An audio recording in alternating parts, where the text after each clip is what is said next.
Merci na bandeko oyo bosomba fidélité pour la kolanda émission tout le Belamboka Congo et Zali Bongo au sein de la presse congolaise na équipe technique Mobimba wana bongo tokitaki na nouvel élan et pas wapi mwana mboka notre premier honoraire Mozitu azalaki bongo penza ko talisa topé formation topé ko pesa mateya na matali économie ya mboka na biso na matali budget ya mboka na matali makamaike ko tala ete makambo ezali ko sala mapenza malamu te na ye ekolo Congo na yango bandeko vraiment biso nyonso tozalaki wana mpona kochingola koyoka nini mwana mokonzi azali bongo komilengele to pe premier ministre honoraire azali bongo président ya nouvel élan azali pe komilengele na bacadre na ye ya nouvel élan kotalisa bango ete soki bazwi bokonzi koyeba lolenge nini bango bakotambwisa bongo ekolo Congo pamba te tikino lelo bino moko bokolanda po ete TV ali radio te alobaki bongo ete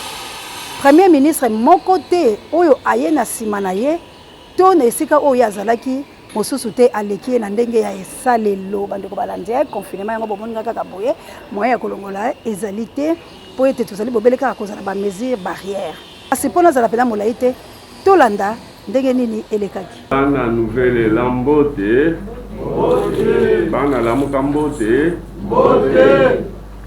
nakanisa lelo tokoloba na lingala pe tokosangisa pe na français mpona bao balobaka kaka français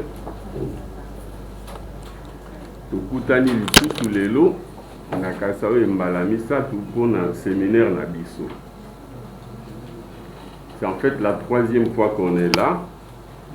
Objectif na biso ezali kokolisa mayele ya biso bana ya nouvel élan bana lamuka to solo la makambo etali actualité crise politique, crise économique, crise sociale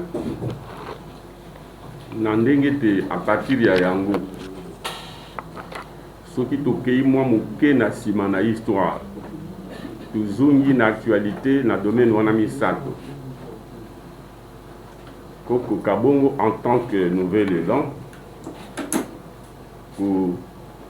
kobongisa oyo etali projet de société na biso kobongisa oyo etali programme économique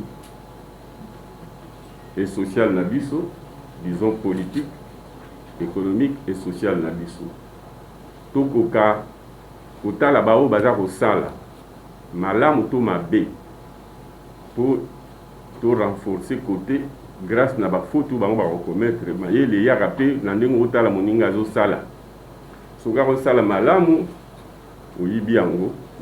To sala mabe o corriger grâce na ye. Ndenge baloba na lopoto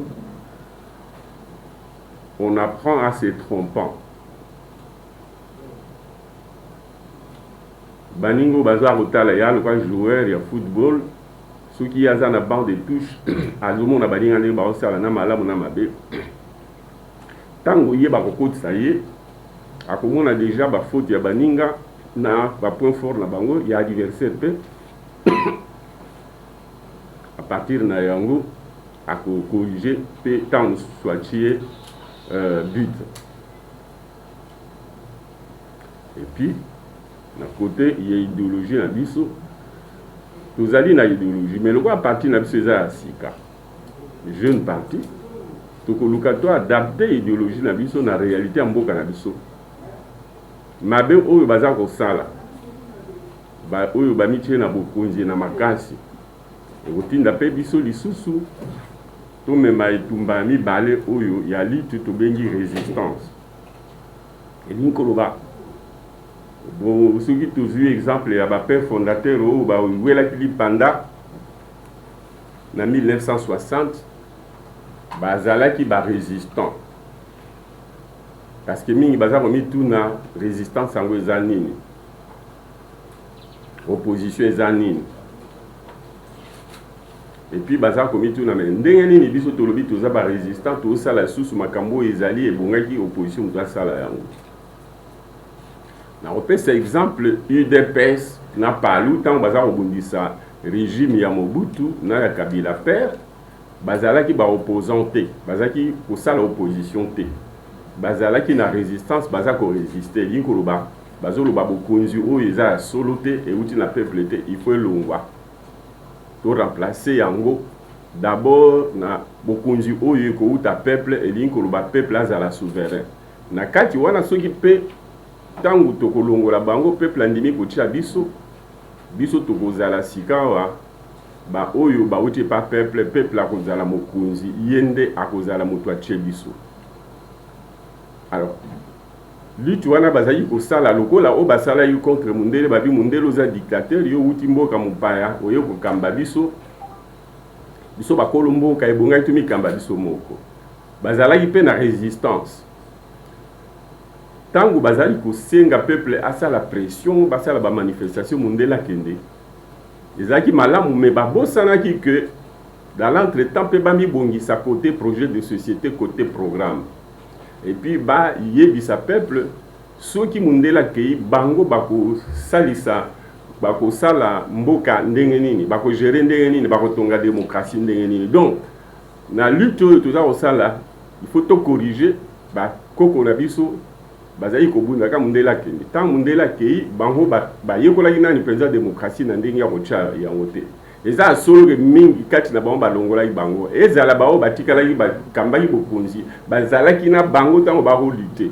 to moni ke bakokaki penza ko introduire démocratie te pour démocratie pe il faut ko yekola yango il faut ko lakisa yango peuple ya ntolobi ke tango toza ko sala résistance lelo il faut que parallèlement to lakisa pe to yekola pe en regardant ceux qui font le travail bien sûr que bango ba di dictature tozala prêt tango peuple akotia moto ya lingi soki ezali ya biso tozala prêt pe na programme na biso programme yango toza kotonga ensemble en discutant et puis to discuter yango peuple aza kolanda biso po tolingi ye pe asala ba proposition na ye atuna pe mituna na ye to ko continuer après ndenge to sala wana ba cadre ya nouvel élan to ko continuer yango pe na lamuka to continuer na université populaire na dialogue vertical côté à peuple pour yépe a peso ya makanisi to mituna pona biso pe to zo maelo na to sangisa maelo na tsizala ya biso bakonzi na ya peuple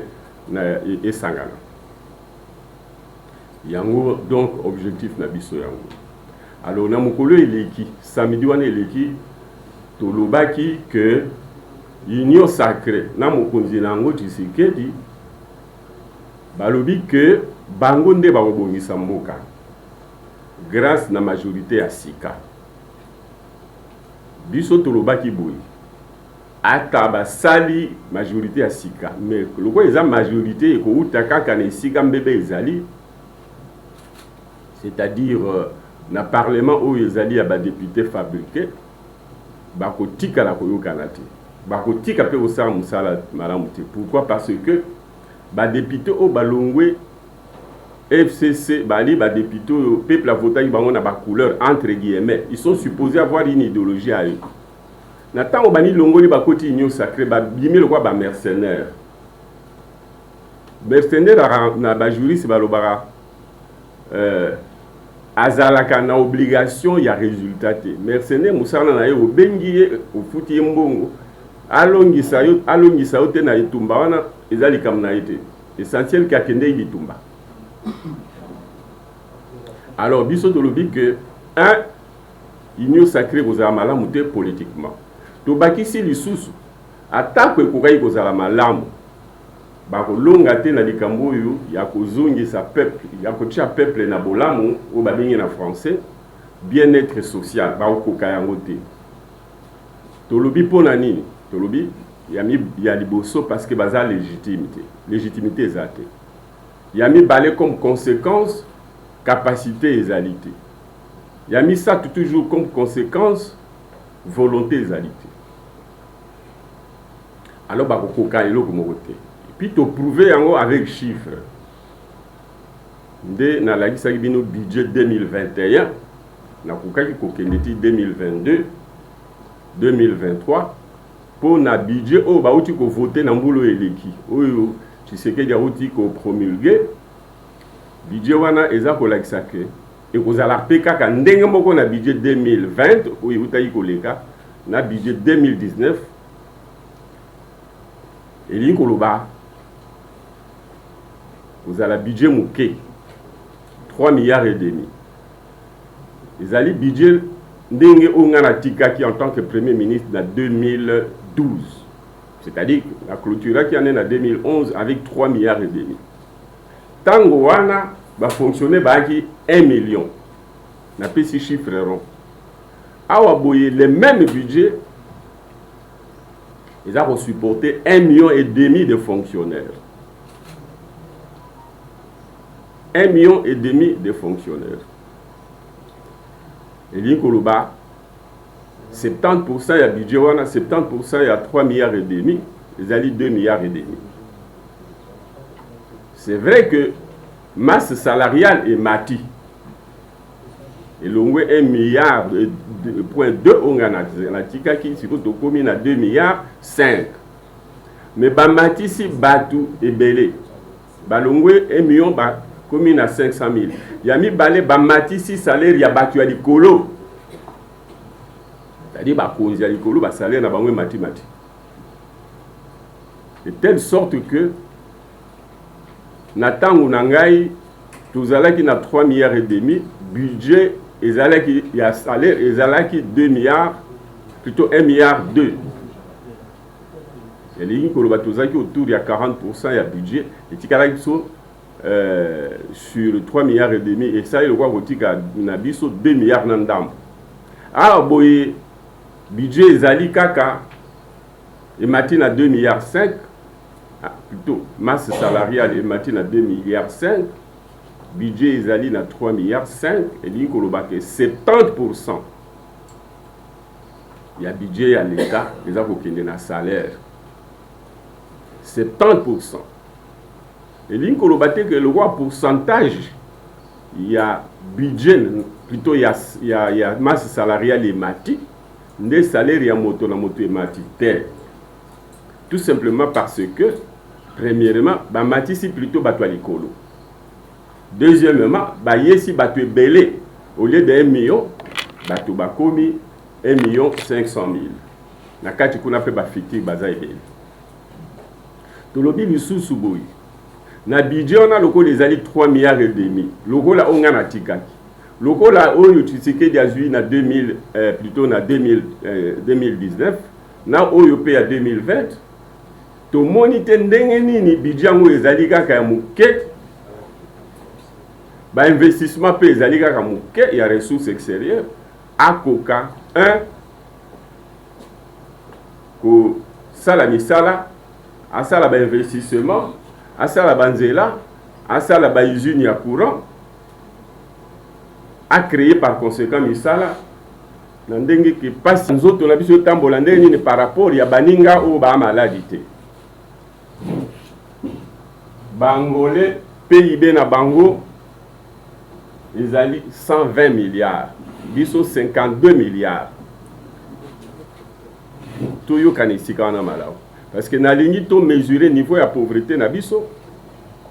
Na niveau to lingi to koma na yo ba konzi ya mboka oyo bazaki o ba michi makasi balobi que ba matisa biso to longwa na kimobola. Tozali na 52 milliards. Congolais aza pour vivre na $520 par année. Ce qu'aujourd'hui 52 milliards au divisé par 100 milliards. Population c'est plutôt 100 millions. Congolais vivent à 522. Angolais vivent à combien? Ce qu'aujourd'hui 120 milliards au divisé par 30 millions. Bango baza 30 millions. Angolais vivent à $4,000. Biso 520, Angolais 4,000. Et l'inkoloba plus ou moins 8 fois plus. Na mukolo moko, Congolais vivent à $1.4. Norme de la communauté internationale de lobby que Mutupo a les cas à la pauvre, mais na moi l'icolo qui est pauvre, il soit vivre à $2. Biso tozo vivre à $1.4. Donc tozo en deçà. Donc, tous allez na seuil à pauvreté, en dessous à pauvreté, tu allez bas sous pauvre.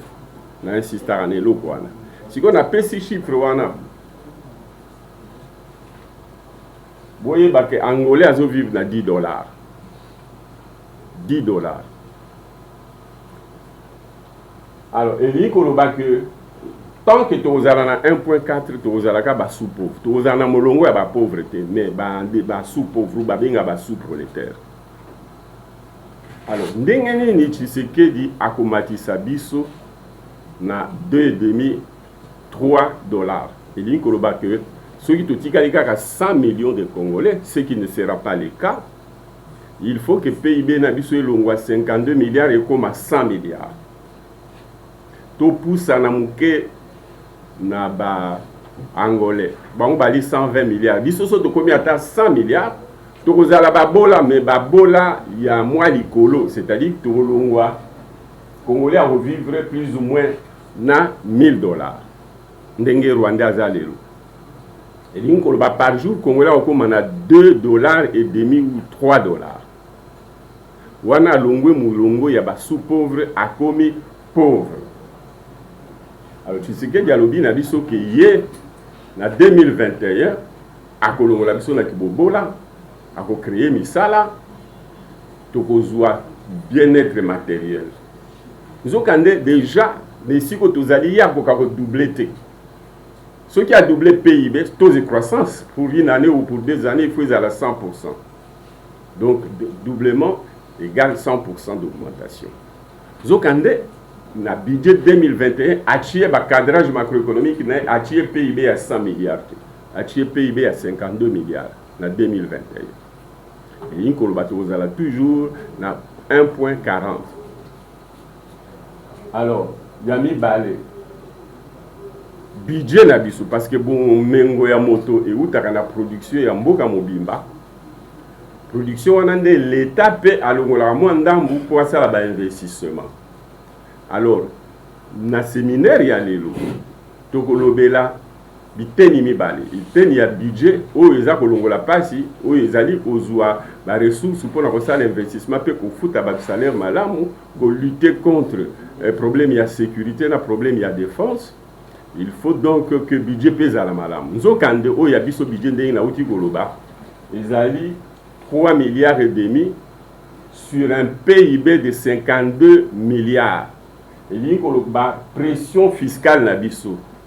Tozo toka et à la piscine de production en boka. Mais l'État est toka moins d'ambu na quoi ça na misala. Nous avons l'État plutôt l'État angolais. La PIB na à 120 milliards, azoto à 30%. 30%, il y a 120 milliards et puis ici 36 milliards. Donc 35 milliards. Budget na ils allaient 35 milliards. Biso PIB na biso a déjà moqué.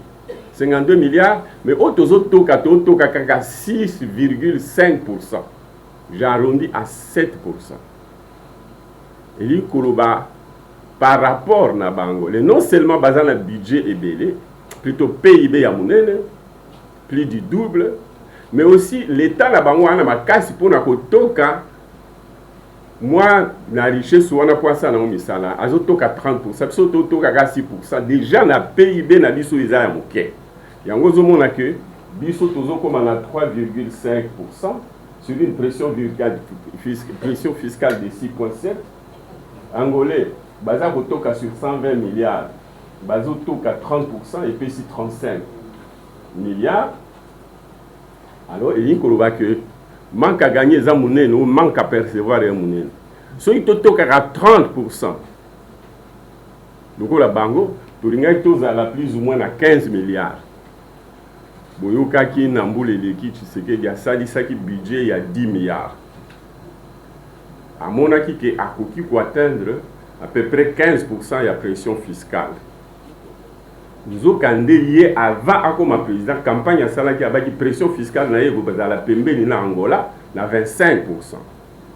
Nous avons dans la réalité, le budget où il y a sali l'élo pour 2021, dans FCC Cash, pression fiscale, ils allaient 6,7, ils allaient, je crois, le quart de ce qu'il a promis. ou plus ou moins les 5e de ce que l'Angola prélève sur son PIB pour financer le développement.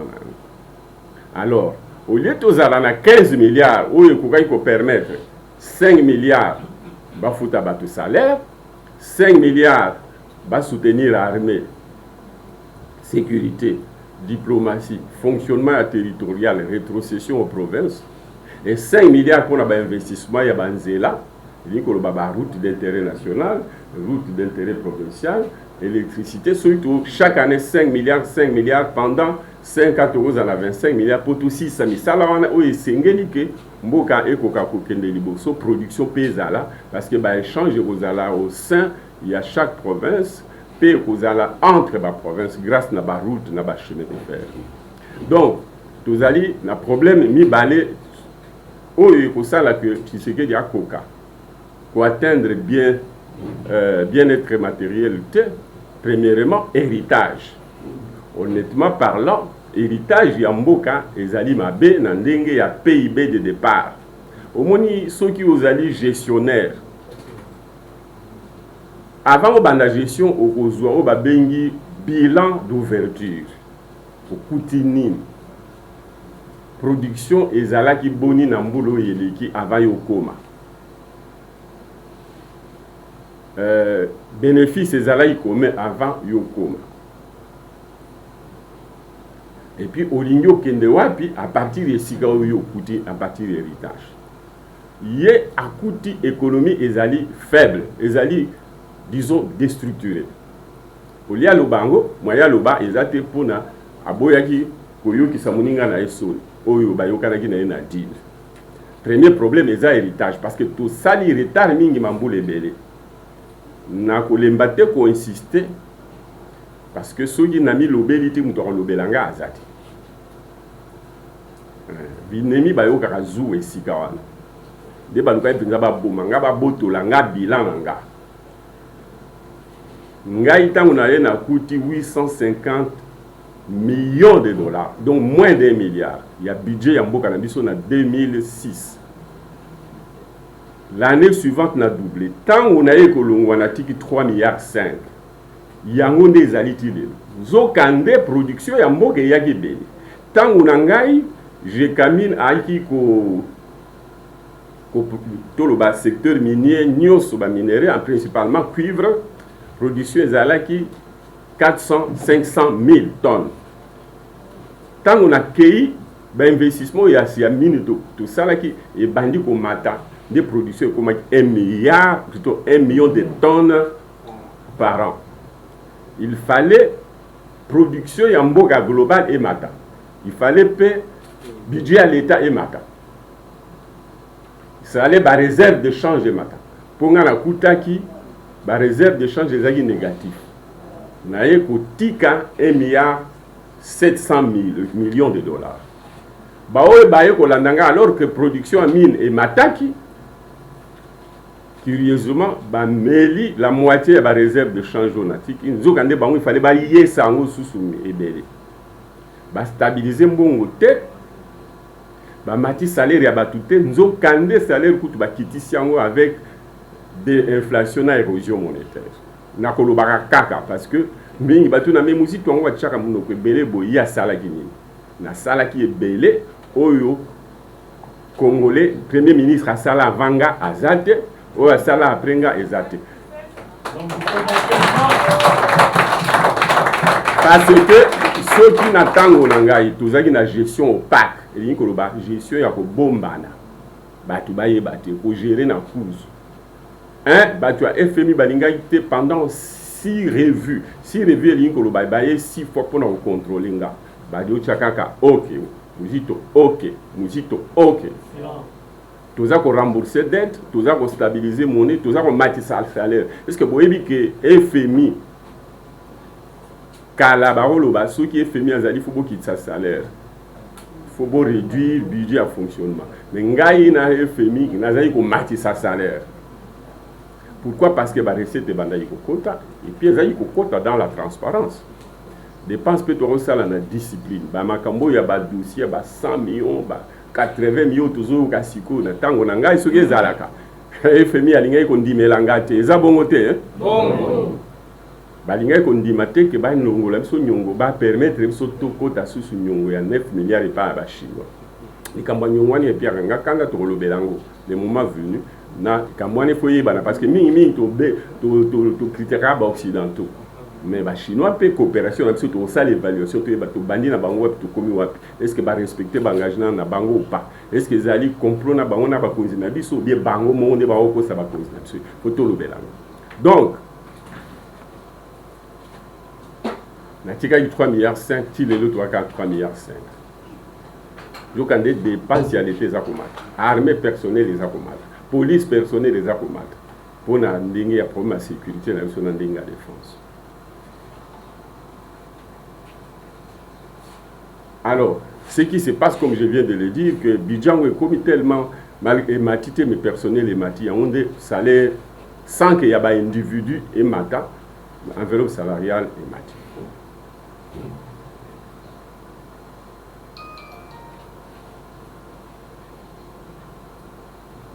En circulation monétaire, ils ont une place où on a insisté. Pour le baquet. Quantité ya mbongo l'État ko toka poisa na misala et ko kita sous et linkoloba capacité à l'État pour financer le développement après avoir payé le salaire et puis sa capacité n'est à augmenter le salaire à bas et ko kita sous ma caisse investissement ko kita déjà ou doit aller à 3 milliards et demi tant surtout comme on a déjà 2 milliards. Alors la ligne en dehors ya koloba que budget zamouké, budget en ressources propres, budget d'investissement pe o iteza ozele ou te pas bapaya ezala ndambo ya biso ezala bapaya pe ezamouké. So botali budget oyo Tshisekedi a programmé na cadre ya FCC cash oyo bandi ko kende pe na l'union sacrée. Ezali le roi héritage ya FCC cash dans l'union sacrée. De toute façon, c'est la même chose.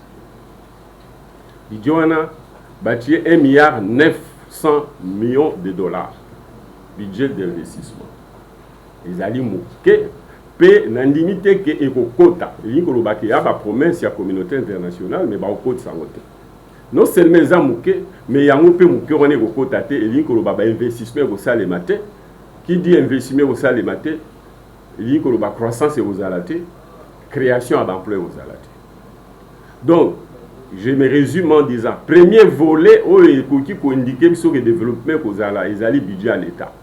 Budget à l'État, ils ont élément le premier élément, budget en ressources propres, ils ont 3 milliards et demi. Budget en ressources extérieures, ils ont 5 milliards 9, j'arrondis à 2 milliards, mais ils ont non seulement mouké, mais ils ont cotaté.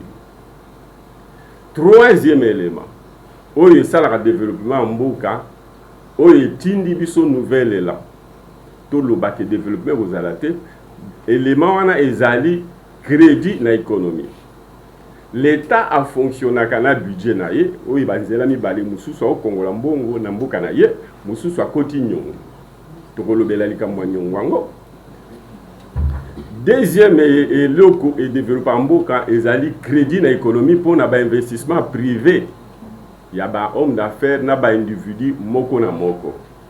Nous avons na oyo itali crédit na mboka na biso crédit ezalakati crédit ezalakati na lingi na pesa bino chiffre ya crédit na biso ezali 4 milliards 200 millions chiffre rond la statistique au toali nango ezali à 2017 na kasalelo to komi à peu près na 5 milliards 5 milliards de dollars. Ce qu'on dit 5 milliards de dollars, ou divisé par 100 millions de Congolais. On peut ça combien? Congolais a reçu combien au titre de crédit pour ça dans Misala qui peut faire la division?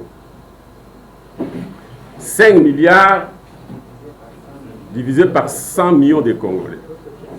C'est comme on a dit 52 milliards divisé par 100 millions, on a trouvé 520.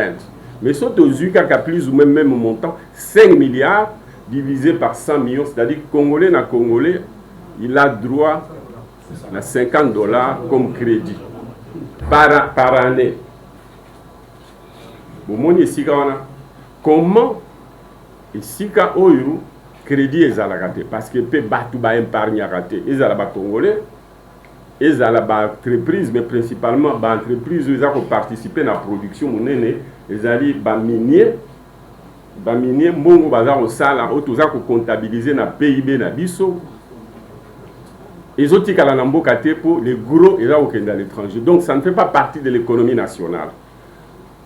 Nous aurons l'occasion de développer pour dire qu'en fait, la raison mibale, première raison, respecter à mes côtés, qui prévoit que 50% à la recette des alambo, quand tout qu'on va financer l'importation, peut tout qu'on va utiliser comme crédit, on va faire ça à ça la mission la base misaka, et qu'on a toujours un compte à minier. Deuxième élément, mbo cannabis, il y a un problème avec le climat des affaires. Climat des affaires, il y a un sur le plan judiciaire. Sur le plan administratif, sur le plan domaine sur l'État, tracasserie à mingi. Et tindaraté, bao ba na mboka mbongo na mboka kamipara. To bao e baza au produire ba préféré ba tinda ngokuna parce que awa ba investissement ezalité pour na nini, bao ba sengeli ba investir ba bangaka ko chambongo na bango parce que ceux qui muto investir a 100 millions na eto 1 milliard na eto. Les alliés pour aller l'autre, attirer les lots pour Congo, dans 5 ans, 6 ans, 7 ans, 8 ans, voire 10 ans. Wana na banzi bolanda ki pe boni boni alobaki kasi biso penza to kaboy na bilo pamba te TV ezali bongongonga to kitaki ko talisa kasi lolenge awe zalaka chaîne na bino ya analyse to pe éveil patriotique to éveil ya conscience to koyeba lolenge kani ete to ko manyola mango na lolenge to ko tala etamboli est-ce to baniko kende tu 2023 tope na sima milulu oyo tokoyeba bongo kosangisa bango babale première muzitu na pe tata mokonzi ya ekolo Martin Fayulu Madidi po ete tosala course oyo peuple azali kozela ete esengeli mouvement oyo tope bokonzi oyo ya moyibi e babongo na kolongo la République démocratique du Congo po tozwa bokonzi ya solo emema peuple congolais na kolia malamu na awa nde penza na beti litono ya koloba ete tosukisi bolanda biso penza na bokebi tokokuta na bongo soki yesu ayete matondo makomela bongo lik makanaki na Autriche erata jamais pe erata raté made. Merci encore une fois na lino moke monseigneur Lucien Nkolo mama Jawa.